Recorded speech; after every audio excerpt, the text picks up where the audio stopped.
આ ભાઈ એટલી બાજુમાંથી કાઢી છે મારી ગાડીમાંથી, બરાબર? આમાં હોરન નથી, આમાં હોરન નથી, એટલે પેસેન્જર છે. બાકી તો વધારે ગાડીનો ન થાતો.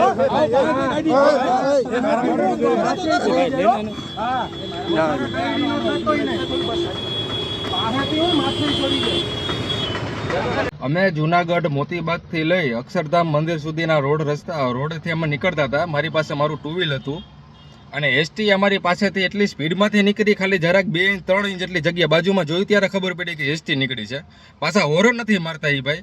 અને એ ભાઈને કીધું કે ભાઈ તમારામાં હોરન નથી તો બસ ઊભી રાખીને અમને કે એટલે તારે કહેવાનું શું થાય છે એમ. પાછો વિડીયોમાં એમ બોલે છે કે તો સાઈડમાંથી હોય તો માથે ચડી જાય, એટલે અમારા મા બાપે તમારા હાટું જ મોટા કર્યા એમ ને, એટલે તમે ગમે ત્યારે માથે ચડાવી શકો અમારી ગાડી એમ. એટલે એવો બધો એને પાવર આપી કોને દીધો? જાહેર જનતાના જીવનના કોઈ મોલ જ નથી આ લોકો પાસે.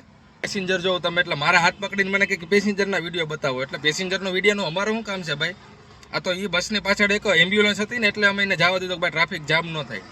એવો બધો પાવર એના હાથમાં સ્ટેરિંગ છે, એટલે હું ગમે એની માથે ચડાવી દેવાની. અમે અમારી રીતના અમારી જગ્યામાં સાઈડમાં જાય છે, ત્યાંથી બાજુમાંથી કાઢી છે, પાછો આમાં કાવા મારતો જાય છે સ્પીડમાં.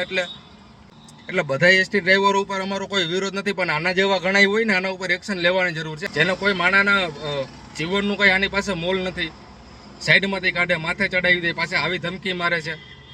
અમારો વિડીયો બનાવવાનું કારણ એટલું જ છે કે ભાઈ અમારે આ જેટલા પણ આ લોકો નીકળે છે બધા આમ આદમી અહીંથી જાય છે આવે છે, બરાબર?